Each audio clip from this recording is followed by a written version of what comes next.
देखिए, आयुर्वेद में एक सिद्धांत है कि अगर कोई रोग कहीं उत्पन्न हुआ है तो उसका समाधान उसी की कहीं वनस्पतियों में होगा जो उसी क्षेत्र में होंगी।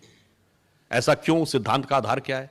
जब हम अर्थ को एक सिंगल यूनिट मानेंगे तो उसका आधार निकलेगा। जैसे आपके शरीर में एक घाव होता है तो क्या होता है, पूरे शरीर के ब्लड से एंटीबॉडीज उस घाव के चारों ओर आकर उस इंफेक्शन को रोकने के लिए सक्रिय हो जाती हैं। तो अगर अर्थ एक यूनिट है तो कोई कॉज वहां पर क्रिएट हुआ है तो उसकी एंटीबॉडीज इन्वायरमेंट ने वहीं पर बना रखी होगी। परंतु यह तब समझ में आएगा जब आप भारतीय तत्व से इस सृष्टि को, इस पृथ्वी को, इस प्रकृति को समझ सकेंगे। जब तक सेल्फ सेंटर्ड कंपार्टमेंटल एटीट्यूड रहेगा तब तक आप समझ ही नहीं पाएंगे। जब तक आप अरिस्टोटल के नेचर के अनुसार चलते रहेंगे कि all the elements of nature are for the service of the mankind, या फ्रांसिस बेकन और राने डिकार्टे कहते रहेंगे कि man should become the possessors and masters of nature, कोई कहता रहेगा man should be able to subdue the nature. और इतना ही नहीं, हम लोगों के तो जन्म से पहले की बात है, किताबों में हमने पढ़ा, जब यूरी गैगरिन स्पेस में गए तो हमने बुक्स में क्या पढ़ा? Man has conquered space, as if space is an enemy needed to be conquered. बस इसी भाव ने संपूर्ण प्रकृति का नाश किया। और जब हम चाहे वेदों के पृथ्वी सूक्त पे आए, या माता भूमि पुत्रो हम पृथिव्यात तक आए, या फिर हम ये कहें कि हम जंगल को भी पूछते थे, नदी को भी पूछते थे, पर्वतों को भी पूछते थे, तो प्रकृति के साथ एक तादात्म्य है। हमारे यहाँ प्रकृति माता है तो माता का उसके साथ पोषण लिया जाता है, उसका शोषण कभी किया ही नहीं जा सकता। यह एक स्व के विचार का अंतर था। और विचार का अंतर इतना ही नहीं है, मैं थोड़ा एक विषय पे और कहना चाहूंगा। वो हमारे दिमागों में मानसिकता विदेश की कैसे बैठ गई है, मैं एक उदाहरण देना चाहता हूं। आपको याद हो, आज से 1.5 साल पहले एक घटना हुई थी इंदौर में।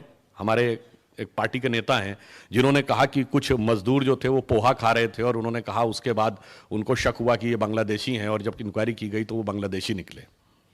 तो उसको लेकर एक बहुत बड़े जो नेता हैं, जो मोहतरमे मजलिस हैं और मुहाफिज़े इत्तिहादुल मुसलमीन हैं, और उसके बाद भी वो आज़मे सेकुलर राजनीति हैं, उन्होंने ये कहा कि साहब पोहा देखकर उन्होंने पहचान लिया, मैं तो पोहा खाता नहीं हूं, मैं तो हलवा खाता हूं, हलवा तो अरबी है इसलिए मैं हलवा खाता हूं।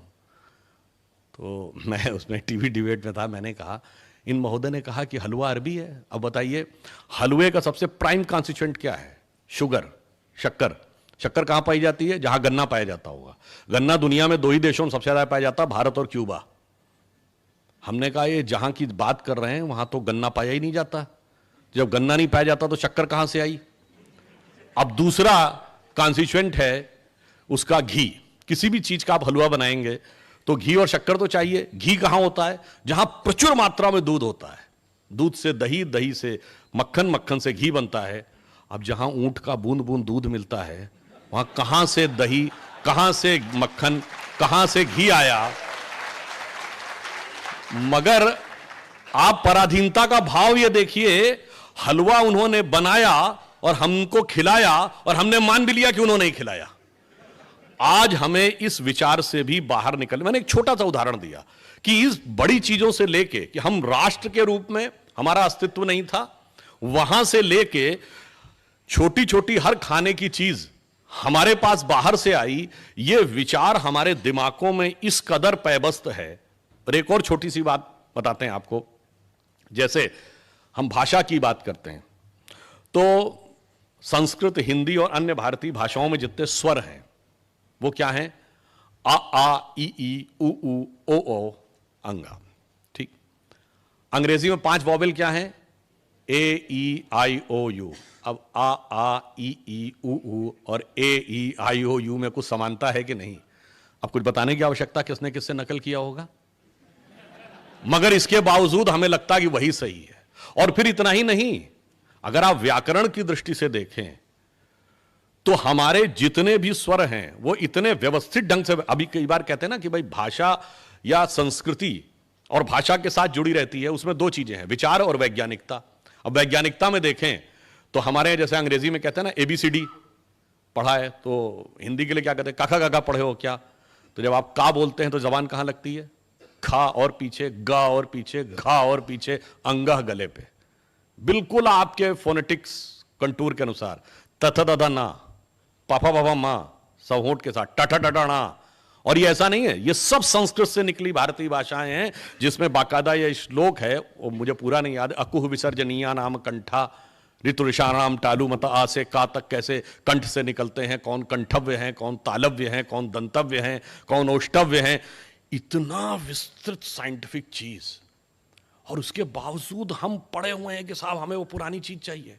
जैसा मैंने एक बार पहले भी ये बात बोली थी कि मैं किसी भाषा के विरोध की बात नहीं करता हूं। आप आंख बंद करिए और 4 लोग आपके सामने अंग्रेजी बोले, 3 लोग, एक कश्मीरी या पंजाबी हो, एक बिहारी हो और एक तमिल या केरलाइट हो। आपको आंख खोलने की जरूरत नहीं, आप बता देंगे ये तमिल बोल रहा है, ये बिहारी बोल रहा है और ये कश्मीरी बोल रहा है। क्योंकि एक्सेंट का प्रॉब्लम है, साइलेंट का प्रॉब्लम है, अनसाइंटिफिक लैंग्वेज है। मगर आप आंख बंद करिए और एक संस्कृत का श्लोक बोला जाए तो आप नहीं बता पाएंगे कि तिरुपति बालाजी में बोला जा रहा है, कि कामाख्या में बोला जा रहा है, या वैष्णो देवी में बोला जा रहा है। यह है भाषा की वैज्ञानिकता। इसके बावजूद हमारे दिमाग में यह भर दिया गया, जबकि आई भी हम ही से, सीखा भी हमसे। और ये हम नहीं कह रहे हैं, ये तो विलियम जोन्स ने कहा, Sanskrit is the mother of all the languages. इसके बावजूद हमसे कहा जाए, वैज्ञानिक भी हमारी भाषा ज्यादा, व्यवस्थित भी हमारी भाषा ज्यादा। और अब आप कहेंगे चलिए थी, हम आगे क्या करें।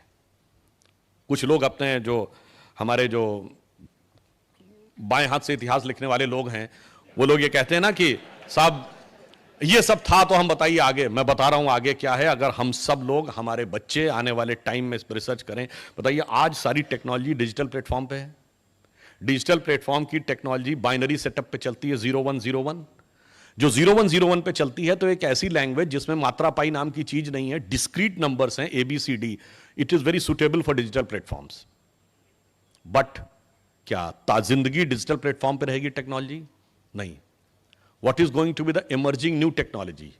It is voice command। और अब उसकी शुरुआत हो गई, आपने मोबाइल में बोलते हैं और वो टाइप कर देता है।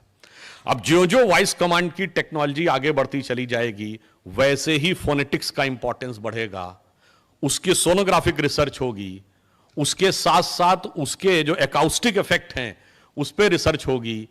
और जो जो हम आगे बढ़ेंगे तो वो सारी भाषाएं जिनकी वर्तनी, जिनके स्वर अधिक वैज्ञानिक हैं, अधिक प्रभावी हैं, उन भाषाओं के लिए सुनहरा अवसर है आगे अपने को स्थापित करने को।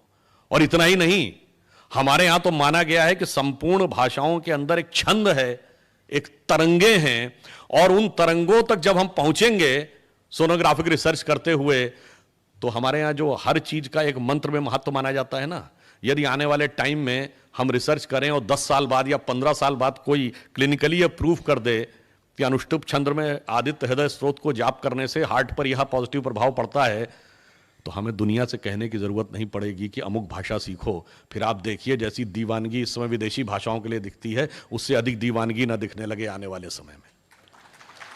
अब एक और बात सोचिए, हमारे मन में एक और बात भर दिया जाता है, साहब हमारे यहां तो ऐसा था कि वो लोग लिखना नहीं जानते थे, इसलिए बोल बोलकर गुरु शिष्य परंपरा में उसको आगे ले जाते थे।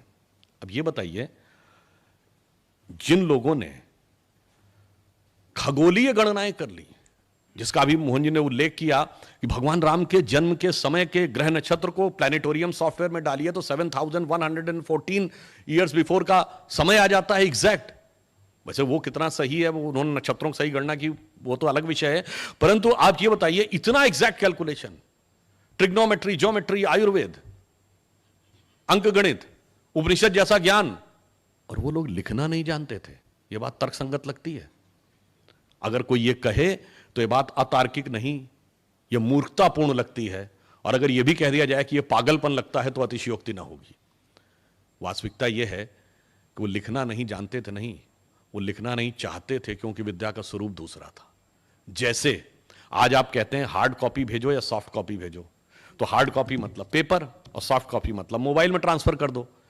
तो पहले क्या था, एक दौर में जब ताम्रपत्र के ऊपर लिखा जाता था तो वो हार्ड कॉपी थी, फिर भोजपत्र सॉफ्ट कॉपी हो गई, फिर भोजपत्र हार्ड कॉपी हो गई, कागज सॉफ्ट कॉपी हो गई। अब कागज हार्ड कॉपी है और ये डिजिटल जो कॉपी है वो सॉफ्ट कॉपी है।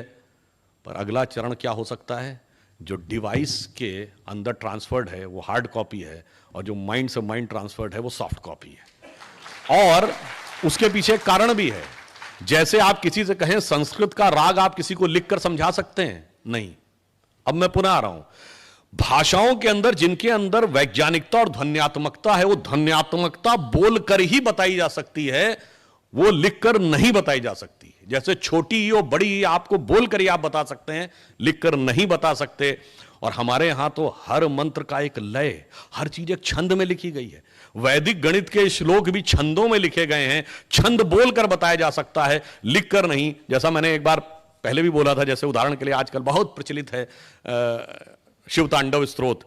अब कभी आप उस पर ध्यान दें तो उसके अंदर जो एक रिदम है कि जटाटवी गलत ज्वल प्रवाह पावि तस्तले गले लंबे लंबिताम भुजंग तुंग मालिकाम, और आगे डमट डमट डमट निनाद वड्डमर वयम चकार चंड तांडव तनोतुना शिवा शिवम। अब मैं चुनौती से कहता हूं, कोई डमट डमट डमट निनाद वड्डमर वयम लिख के समझा दे। इसलिए मैं कहता हूं उन्होंने, और उनकी तो अभी साइंस अब जाके पहुंची। अब एक नई जो latest theory after Higgs boson आने लगी है, आप सबने सुना होगा स्ट्रिंग थ्योरी। स्ट्रिंग थ्योरी ये कहती है कि सब वेव्स हैं और पार्टिकल क्या है, जहां पर दो वेव्स का सुपर इंपोजिशन होता है वहां पर एक पैकेट ऑफ एनर्जी बन जाता है, वो पार्टिकल की तरह बिहेव करने लगता है। हमारे यहां तो सदा से कहा गया कि संपूर्ण विश्व जो है वो एक लय के कारण अस्तित्व में है। इसीलिए डूम की जो हिंदी या संस्कृत या भारतीय भाषा में क्या कहा गया, प्रलय। लय समाप्त हो गई, प्रलय आ गई। लय अस्तित्व में आई तो जगत का अस्तित्व आ गया। इसलिए सृजन भी लय से होता है, और जब तांडव करते हैं शिव तो वो भी लय के साथ करते हैं। इसीलिए मैथमेटिक्स हो या आयुर्वेद के श्लोक हो, सब के सब लय में है। इसलिए मैंने सिर्फ ये कहा, इसको समझने में कई बार हमारे मन में गहरा कंफ्यूजन है, उस कंफ्यूजन से हमें बाहर निकलना होगा। जैसा कि अभी उन्होंने कहा कि अंग्रेजों ने इसे गहरा तो जरूर किया, मगर दुख की बात है कि जब हम बाहर आए, मतलब स्वाधीन हुए, तो हमारे तंत्र में स्व नहीं था। इसको और ज्यादा गहरा करने का काम स्वतंत्रता के बाद हुआ। और यह मैं इसलिए भी कहना चाहता हूं कि अगर आप लोग कभी ध्यान दें, अब तो बहुत सारे आर्टिकल्स, बहुत सारे फैक्ट्स डिक्लासिफाइड होकर विदेशों से बाहर आ गए। एक केजीबी का जासूस था जिसका नाम था यूरी बेचमेनेव, जो 70 और 60 के दशक में भारत में पत्रकार बनकर रहता था। 91 में सोवियत संघ के विघटन के बाद वो कनाडा भाग गया, और उसने बाद में वहां जाकर जो इंटरव्यू दिया है वो बहुत महत्वपूर्ण है। उसने कहा कि भारत में जब वो था तो उसे काम दिया गया था कि इंडियन कल्चर को डिस्ट्रॉय करना है, और डिस्ट्रॉय करने का काम चरणबद्ध तरीके से करना है। पहला चरण क्या था कि ऐसी व्यवस्थाओं का, वातावरण का, विचारों का निर्माण करना है कि आपको लगने लगे हमारा समाज, हमारी धर्म, हमारी संस्कृति सब कुछ गलत। उसने उसको नाम दिया स्टेज ऑफ डिमोरलाइजेशन। 15 से 20 साल हमें स्टेज ऑफ डिमोरलाइजेशन देना। और यह भी था, ये 15 से 20 साल क्यों, एक जनरेशन स्कूल से शुरू होकर यूनिवर्सिटी तक पहुंचती है 15 से 20 साल में। जब डिमोरलाइजेशन कंप्लीट हो जाए तो नेक्स्ट क्या होगा, स्टेज ऑफ डिस्टेबलाइजेशन। अब जगह जगह आंदोलन शुरू करो उन मुद्दों को लेके जो वास्तविकता में थे नहीं, हमने क्रिएट किए। वो 15-20 साल का समय है। और जब थर्ड स्टेज क्या आएगी, स्टेज ऑफ रिवोल्यूशन। अब उन आंदोलनों को हिंसात्मक और उग्र स्वरूप देना शुरू करो। And the final stage will be, जिसको उन्होंने कहा स्टेज ऑफ नॉर्मलाइजेशन। यानी अब एक बार सशस्त्र क्रांति के द्वारा सत्ता हमारे हाथ में आ गई, अब सब कुछ शांत, और उन्होंने कहा अब किसी को कुछ नहीं बोलने देना है। इसीलिए मुझे बड़ा आश्चर्य होता है, देखिए हमें बहुत से शब्दों से भी बाहर निकलना होगा। आज हम बहुत शब्द सुनते हैं, लेफ्ट लिबरल। ये बताइए, लेफ्ट कभी लिबरल होता है? दुनिया में कोई कम्युनिस्ट कंट्री बताइए जो लिबरल हो। अगर कोई लेफ्ट लिबरल कहे तो ये ऐसा लगता है जैसा वो कहे कि I am a devout atheist, मैं एक बहुत ही भक्त नास्तिक हूं। ऐसा ही कहना है कि लेफ्ट लिबरल हो। तो उन लोगों ने पहले लिबरलिज्म का वो उड़ाओ, फिर उसके बाद उन्होंने कहा अब सब कुछ समाप्त। और मगर उसने कहा कि जब मैंने अध्ययन किया तो मैं तो उस संस्कृति का मुरीद हो गया, मेरे मन में तो उसके प्रति श्रद्धा उत्पन्न हो गई, ये कितनी महान संस्कृति है। और उसने कहा मेरे लिए इतनी खतरनाक बात थी कि अगर ये बात उस समय खुल जाती तो मुझे सुनवाई का मौका नहीं दिया जाता, सीधे मुझे समाप्त कर दिया जाता। पर मैं जो कर सकता था मैंने किया। अब आगे महत्वपूर्ण बात जो कह रहा है, मैं किसी के प्रति असम्मान नहीं व्यक्त करना चाहता, पर उसने कहा कि हम उस समय बहुत से बुद्धिजीवियों को, विचारकों को यूरोप और रूस के दौरे पर ले जाते थे, और कहा उनको लगता था कि हम बहुत बड़े पत्रकार हैं, बहुत बड़े बुद्धिजीवी हैं, बहुत बड़े प्रोफेसर हैं, बहुत बड़े कलाकार हैं, इस कारण लिए जा रहा। कहा हम उनको ले जाके 20 दिन 25 दिन रह के सिर्फ हमारे लोग ऑब्जर्व करते थे कि कौन सा व्यक्ति हमारे लिए उपयोगी हो सकता है, और फिर आने के बाद हम उसका क्या उपयोग कर सकते थे वो करते थे। उन्होंने एक वर्ड यूज किया कि they consider themselves as a intellectual stalwart and in our opinion, ये उसके वर्ड हैं, they were the useful idiots. अब आज समस्या क्या है कि बहुत से लोग ऐसे अभी भी उस बुद्धि से ग्रस्त हैं और उस विषय को वो समझ नहीं पा रहे हैं। तो आज की युवा पीढ़ी, देखिए आज कुछ भी कहें, सबसे ज्यादा टेक्नोलॉजी ने मारा है इन लोगों को। पहले व्हाट्सएप नहीं था, ठीक है, मैं नहीं कहता व्हाट्सएप पे बहुत सी चीजें गलत हैं, पर आज इंटरनेट, चाहे व्हाट्सएप हो, फेसबुक हो, उसने आपको यह अधिकार दिया, यदि आपके अंदर सत्य को अन्वेषण करने की इच्छा है तो 80-90% तक आप सच्चाई के नजदीक केवल सर्च करके जा सकते हैं। पहले ये हथियार नहीं था तो वो अपना एक क्षत्रिय राज्य बनाने में सफल हो जाते थे, अब वो ऐसा करने में सफल नहीं होते हैं। उसी प्रकार से अब टेक्नोलॉजी से कैसे मार खाए, आप याद करिए जब राम जन्मभूमि का विषय चल रहा था तो पहले क्या स्टैंड लिया कि ये खाली जमीन पे बनी थी। अब उन्हें क्या पता था कि भविष्य में रडार मैपिंग की टेक्नोलॉजी आ जाएगी। अटल जी की सरकार के समय रडार मैपिंग टेक्नोलॉजी आ गई। भाई यही तो कहा था ना कोर्ट ने, खुदाई नहीं कर सकते, हमने रडार मैपिंग की, रडार मैपिंग में नीचे दिख जाता है कि समतल जमीन है कि स्ट्रक्चर है। अब स्ट्रक्चर दिख गया तो हाई कोर्ट के सामने रखा गया, अब उन्होंने अपना स्टैंड चेंज कर लिया। स्ट्रक्चर दिख गया तो उन्होंने खाली जमीन नहीं, ईदगाह पे बना था, कोई बात नहीं। अब जब कोर्ट ने परमिशन दिया कि स्ट्रक्चर दिख रहा है तो खुदाई कर दीजिए। अब खुदाई में जब खंबे निकलने लगे तो फिर उन्होंने स्टैंड चेंज किया कि नहीं ये तो जैन मंदिर था। तो ये सुप्रीम कोर्ट की बात नहीं कर रहा हूं, जब हाई कोर्ट में ये मुकदमा चल रहा था, Lucknow bench of Allahabad high court, तो कोर्ट ने पूछा कि भाई आपका स्टैंड क्या है, आप बार बार बदल क्यों रहे हैं कि खाली जमीन पे था, ईदगाह पे था। अब जब उसमें वारहा वगैरह सब निकल आए, अब वो कहते नहीं साहब ये तो खंबे लाके रख दिए गए, मतलब 72 बड़े बड़े खंबे लाके कहीं से रख दिए गए, जबकि इसकी पूरी वीडियोग्राफी हो रही थी। और उसमें बस एक उदाहरण भी दे देता हूं कि कोर्ट ने उनसे यह भी कहा, देखिए जो लोग कहते हैं ना प्रमाण के आधार पे, एकदम हम तो हर चीज का प्रमाण देने को तैयार है। देखिए प्रमाण के आधार पे तय होना था तो कोर्ट ने उनसे पूछा कि आप अपने अपने पक्ष में इतिहासकार ला सकते हैं जो प्रमाण दें। हमारे पक्ष में जो इतिहासकार थे उसमें एसपी ग्रोवर साहब, गुप्ता जी, डॉक्टर देवेंद्र स्वरूप, डॉक्टर हर्ष नारायण थे, जिसमें डॉक्टर देवेंद्र स्वरूप और डॉक्टर हर्ष नारायण से बचपन में मुझे मिलने का भी अवसर मिला। और उधर से आप समझ सकते हैं वही सूरज भान, रोमिला थापर, डीएन झा, आरएस शर्मा वगैरह वगैरह जेएनयू ब्रांड थे। और वो अपने खुद नहीं आते थे, अपने प्रतिनिधियों के द्वारा जाते थे। अब देखिए वहां पर तो प्रचार नहीं चल सकता, तो कोर्ट ने कहा ये बताइए आप इतिहास में एंशिएंट हिस्ट्री आपका विषय है, तो उसमें से ज्यादातर लोगों ने लिख के दिखा एंशिएंट हिस्ट्री हमारा विषय नहीं। ठीक, अब इतिहास में दो विषय होते हैं, कल्चर यानी जो आपने पढ़ा, और आर्कियोलॉजी यानी खुदाई। तो ये विषय खुदाई संबंधित था, तो पूछा गया कि आर्कियोलॉजी आपका विषय, उन्होंने लिख के दिया कि आर्कियोलॉजी हमारा विषय नहीं है।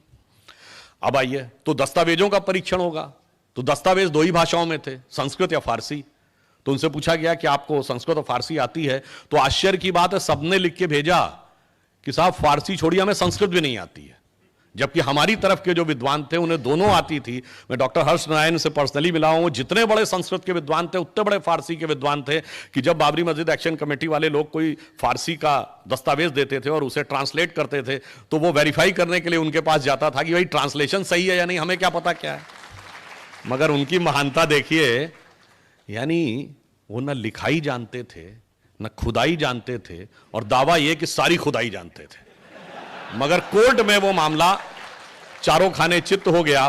और मैं ज्यादा समय न लेते हुए अंत में यह कहना चाहूंगा कि जो पूरा क्रम है, जैसे आज हम स्वतंत्रता के अमृत महोत्सव में आ गए, तो पहले विष निकालना होगा, तब अमृत का साक्षात्कार होगा। और विष निकालने के लिए हमारे अंदर एक कॉन्फिडेंस भी आना होगा। हम आज दुनिया के यंगेस्ट देश हैं, यह सत्य है, पर यह पूर्ण सत्य नहीं है। पूर्ण सत्य है कि हम यंगेस्ट देश और मोस्ट एंशिएंट सिविलाइजेशन है, ओल्डेस्ट सिविलाइजेशन है। इसलिए हमारे पास ज्ञान का निरंतर सनातन स्रोत है और एक नया भविष्य की संभावना है। और यहां पे कोई कहे साहब आपने पुरानी बातें बता दी, मॉडर्न टाइम में क्या है, तो मैं मॉडर्न टाइम में भी बताना चाहता हूं। बहुत से ऐसे फैक्ट हैं जो हमें पता है, पर ये तंत्र में स्व का आभास न होने से हम भूले हुए हैं। ये बताइए, एरोप्लेन बनाया राइट ब्रदर्स ने, पर क्या 1895 में शिवकर बापूजी तलबदे ने चौपाटी बीच के ऊपर जहाज उड़ा के नहीं दिखाया था? ये ठीक है कि हम गुलाम थे, हम पेटेंट नहीं करा सकते थे। उन्होंने बहुत से कांग्रेस नेताओं से संपर्क किया था। मैंने पुस्तक में पढ़ा था कि महादेव गोविंद रानडे से भी संपर्क किया था, तो उन्होंने सिर्फ ये कहा था कि मैं आपको लंदन भेज सकता हूं जहां आप अंग्रेज वैज्ञानिकों के साथ डिस्कस करें, जिसके लिए वो तैयार नहीं थे। और लोगों ने उस समय उसको जादू टोना माना था कि कोई चीज उड़ा के दिखा दी। चलिए ये बताइए, मार्कोनी ने पहला सिग्नल बनाया था, पर वायरलेस तो जेसी बोस ने भी उसी समय खोज ली थी। पेटेंट हमारा नहीं हो पाया। एडिसन ने इलेक्ट्रिसिटी बनाई, जगदीश चंद्र बोस ने भी इलेक्ट्रिसिटी खोजी थी, पेटेंट हमारा नहीं हो पाया। सीवी रमन ने सबसे पहले समुंदर नीला क्यों दिखता है, तो ये लोग कहते थे कि आकाश का रिफ्लेक्शन है इसलिए नीला दिखता है, पर रमन्स इफेक्ट ने बताया कि स्कैटरिंग करते समय सबसे ज्यादा स्कैटर्ड नीला रंग होता है, इसलिए नीला दिखता है।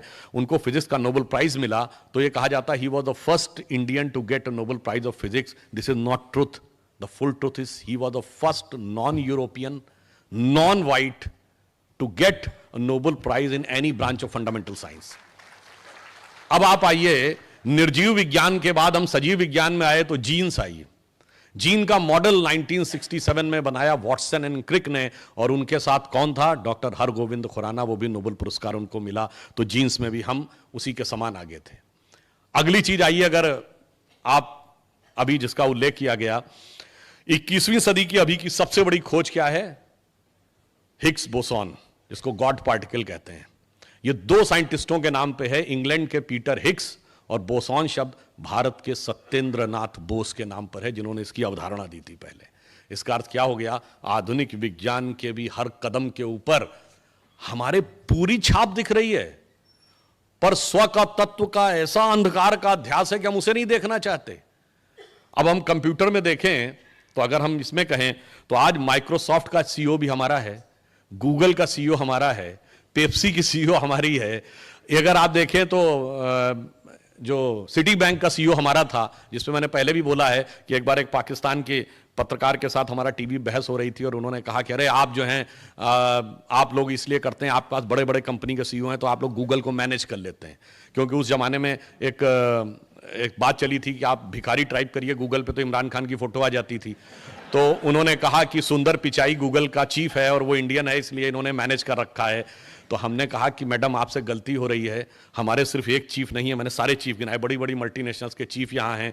75 साल पहले, जैसे माननीय मोहन जी ने कहा, हम स्वतंत्र हुए और वो और घोषित रूप से परतंत्र हो गए। तो वो कहाँ पहुंचे? उनके यहाँ भी बहुत सारे चीफ हैं, लश्कर तैयबा का चीफ, जैश मोहम्मद का चीफ और अलकायदा का चीफ। तो ये दोनों की धारा अलग अलग हुई। और इतना ही नहीं, हम एक और बात समझिए, सिर्फ हम सांसारिक रूप से ही आगे आने की क्षमता नहीं रखते हैं। एक और फैक्ट आपको 1 मिनट में और बता देता हूं, हम में से बहुत से लोगों को नहीं ध्यान होगा, ये जो कंपनीज हैं, चूंकि गुजरात में व्यापार का बड़ा क्षेत्र है, पब्लिक इशू करने वाली दुनिया की पहली कंपनी कौन थी? ये सन 1600 कुछ की बात है, it was Dutch east India company. World के ट्रेड पर अगर सबसे बड़ा हिस्सा दुनिया में all time in the history किसी एक कंपनी का रहा है, तो 50% of the global trade control किया है ब्रिटिश ईस्ट इंडिया कंपनी ने। दोनों में इंडिया है। और इतना ही नहीं, अमेरिका में 1840 और 50 के दशक में जब अमेरिका वर्तमान स्वरूप में आया, तो ईस्ट कोस्ट से वेस्ट कोस्ट तक एक सड़क बनाई जा रही थी, यानी सैन फ्रांसिस्को, लॉस एंजल्स बेड से वॉशिंगटन तक, जिसको लेकर एक बहुत डिस्कशन हुआ, इतना पैसा खर्च करने की क्या जरूरत है। तो बाकायदा वहां पर उत्तर दिया गया सरकार के द्वारा कि यह इसलिए जरूरी है कि पूर्वी रास्ते से भारत से व्यापार करने का रास्ता अंग्रेजों के कब्जे में है और वो हमें व्यापार नहीं करने देंगे, और इसलिए हमें पश्चिम के रास्ते से भारत से व्यापार करना होगा। तो भारत से जो व्यापार होगा वो पश्चिमी तट पर आकर वो सामान उतरेगा, उसके लिए इन सड़क और रेल मार्ग की जरूरत है, और भारत से व्यापार किए बगैर हमारी उन्नति नहीं हो सकती। इसलिए अमेरिकन हिस्ट्री में उसे कहा जाता पैसेज टू इंडिया। ये हमारा बिल्कुल, जिसे कहते हैं कि जिसको आप वर्तमान समय कहते हैं ना कि साहब मेटीरियलिस्टिक वर्ल्ड में, और पूर्व में जो इंडोनेशिया है, ये नीजिया वर्ल्ड ग्रीक का है, इसका अर्थ होता है द्वीप, और इंडो का मतलब भारतीय। इतना बड़ा इंपैक्ट दुनिया में किसी देश के पास है नहीं है। तो मेटीरियल वर्ल्ड में भी हमने इतना प्राप्त किया है, और उस मेटीरियल वर्ल्ड के साथ हमारा कनेक्शन कैसे है? देखिए, मेटीरियल वर्ल्ड में बहुत प्राप्त कर लिया है दुनिया में, Hong Kong, Taiwan, Singapore, Macau powerful area, China ने भी बहुत प्राप्त किया है। मगर किया क्या है? मैं ईमान कहता हूं कि चाइना ने आज इकोनॉमिक ग्रोथ बहुत की है, मिलिट्री ग्रोथ भी की है, अब इंटेलेक्चुअल ग्रोथ भी कर रहा है, मगर कल्चरली अमेरिका की कॉलोनी बन गया है, क्योंकि वहां का यूथ सिर्फ डिस्कोथेक पब में झूमो, एक अच्छी नौकरी पाओ, उसके बाद बर्गर खाओ और उसी में झूमता हुआ रह रहा है। कहां गई वो चाइनीज सभ्यता? वो समाप्त हो गई।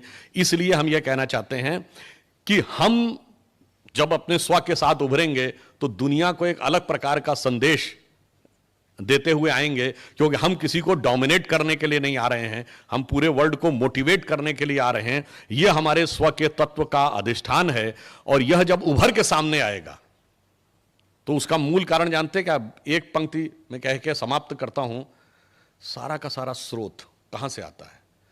आप सबको पता होगा कि जब महात्मा गांधी से ह्यूमन राइट्स की बात कही गई तो उन्होंने लिखा था, my illiterate but wise mother has told me that if you want to ensure everybody's human right, in my opinion there are no fundamental human right, there can only be the fundamental duties.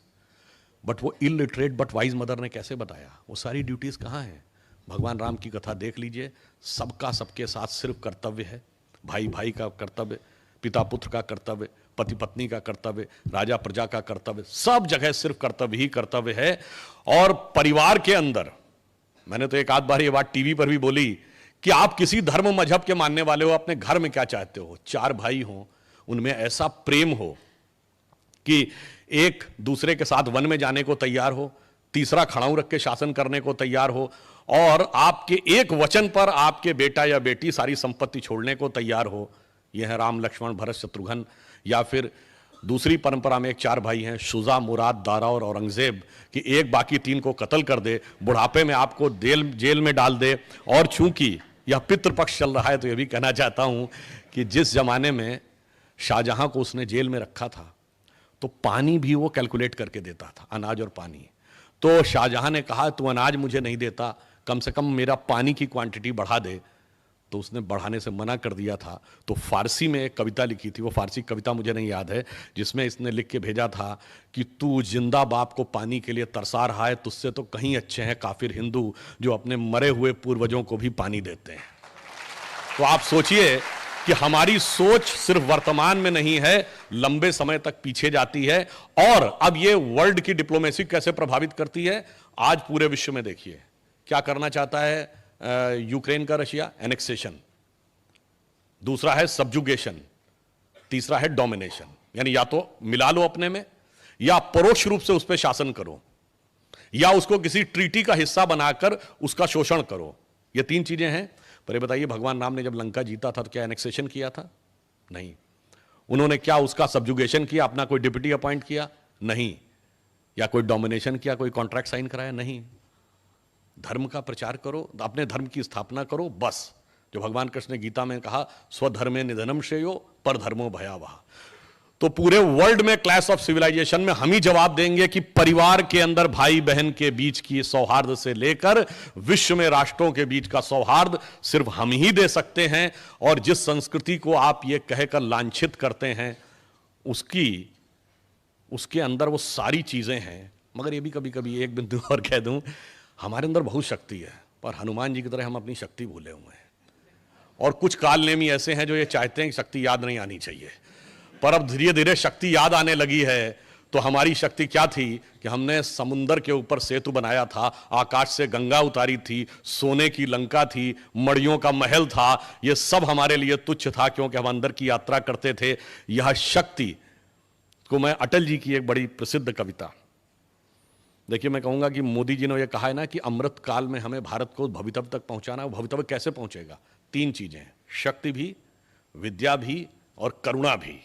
जो करुणा का तत्व जिसका मोहन जी ने कहा। शक्ति क्या है? उनकी प्रसिद्ध कविता हिंदू तन मन हिंदू जीवन, रग रग हिंदू मेरा परिचय, आपको याद होगी।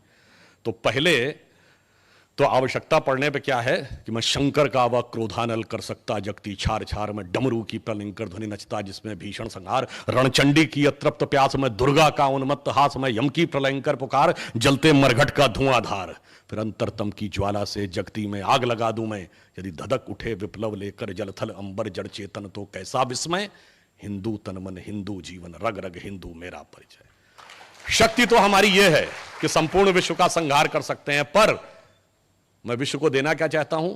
मैं अखिल विश्व का गुरु महान, देता विद्या का अमरदान, मैंने दिखलाया मुक्ति मार्ग, मैंने सिखलाया ब्रह्म ज्ञान, मेरे वेदों का ज्ञान अमर, मेरे वेदों की ज्योति प्रखर, मानव के मन का अंधकार क्या कभी सामने सका ठहर, मेरे स्वर नभ में गहर गहर, सागर के जल में छहर छहर, इस कोने से उस कोने तक कर सकते जगती सौरभ में, हिंदू तन मन हिंदू जीवन, रग रग हिंदू मेरा परिचय।